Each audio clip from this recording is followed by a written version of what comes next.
Hello, this is Crystal Racing with my 2020 Emilia Romagna Grand Prix Imola qualifying report. Pole position by only less than a tenth of a second is Valtteri Bottas. Second place is Lewis Hamilton. Now, for those of you wondering, Lewis Hamilton still has not confirmed a contract for next year, and it does seem to be. I am beginning to think what is going on there. But I'll get on to what's going on further down the grid. Over half a second behind was Max Verstappen's Red Bull. Yes, him again.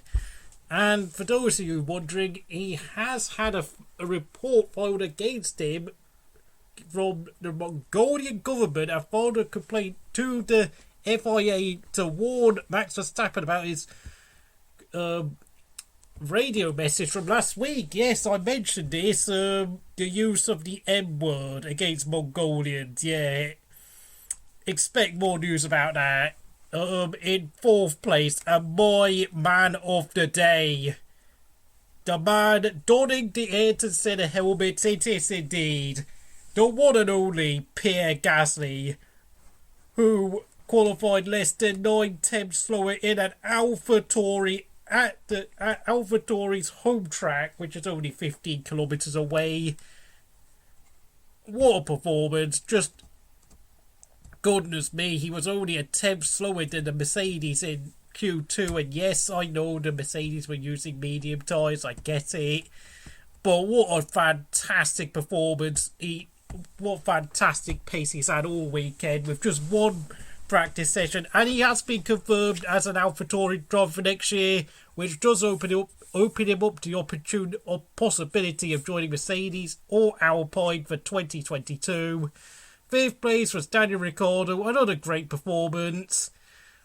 Although Renault Daniel Ricciardo has already used 8 sets of tyres this weekend out of only 10 available, which is a bit alarming, meaning that its options in the race will be fairly limited, but a very good performance nonetheless. Sixth place, Alex Albon, only 4 tenths slower than Max Verstappen, the closest he's been to Max all year.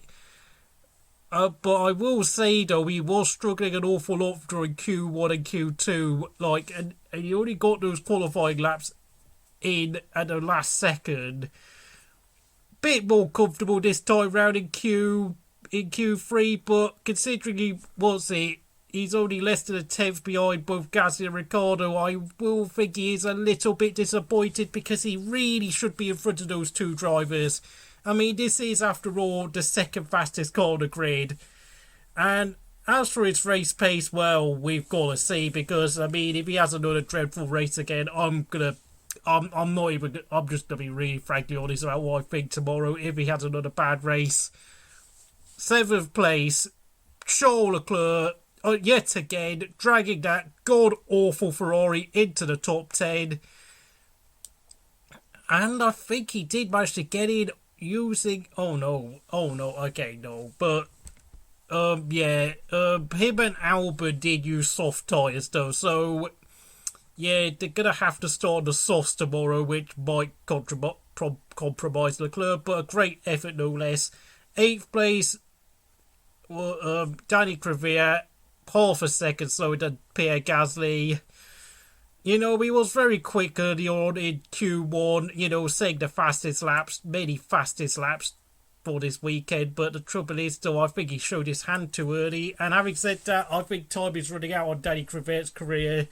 Very unfortunate, and he is kind of, a lot of people think Albon's going to take his seat, but there's also rumours that Albon and Kvyat will be both gone at the end of this year, with Hulkenberg and Yuki Tsunoda taking their places.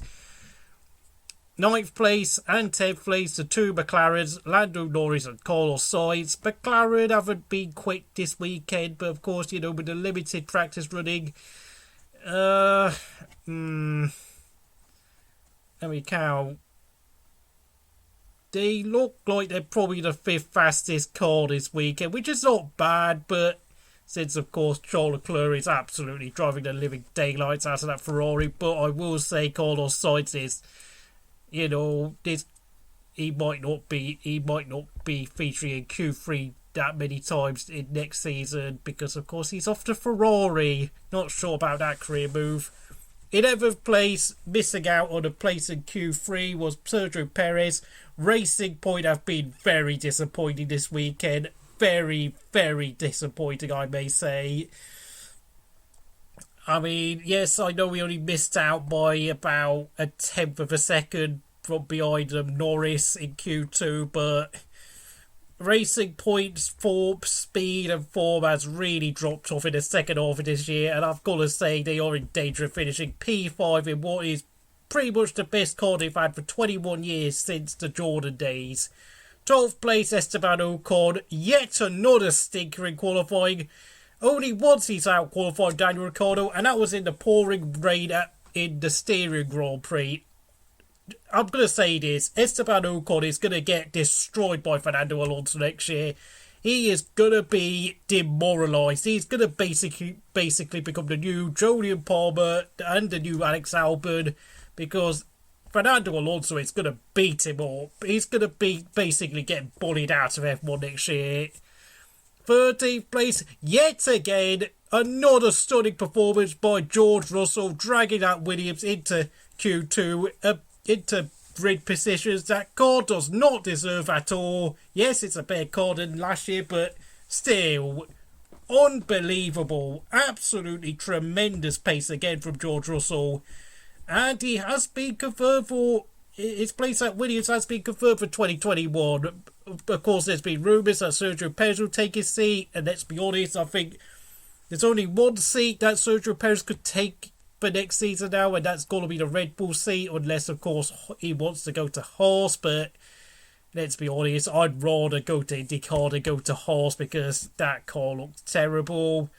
But George Russell is confirmed. The team have confirmed this weekend. 14th place, Aston Martin bound Sebastian Vettel. Once again, God, when was the last time he was in Q3? I don't know. I don't even remember the last time he qualified in Q3. Now, it feels like 10,000 years ago. 15th place, Lance Stroll, really struggling again since his return from COVID-19. I don't know what's happened to his form, but it does seem to be that now that we're visiting all these new tracks, he does seem to have lost that edge again. It does seem to be, you take Lance Stroll out of his comfort zone and he struggles. He really struggles when he's not in his element. And it's really showing because, Lance Stroll does, he's a sort of driver who needs a lot of time and experience and a lot of familiarity to do well at a certain place. And Lance Stroll's the type of driver who needs a lot of practice to get things right. And it's showing, yes, he had a fantastic start to this season, but, it seems to be he's going back to sort of where he usually is, which is bang average. 16th and 17th place, it's the Chuckle Brothers of Formula 1, Romain Grosjean and Kevin Magnussen, 16th and 17th. I will say, though, a certain someone behind them should have qualified much further up. Yes, 18th place, Kimi Raikkonen. He had his last lap deleted for breaching track limits at the end of the chicane and the back of the circuit. Could have got 14th place, could have got Lance Stroll knocked out in Q1.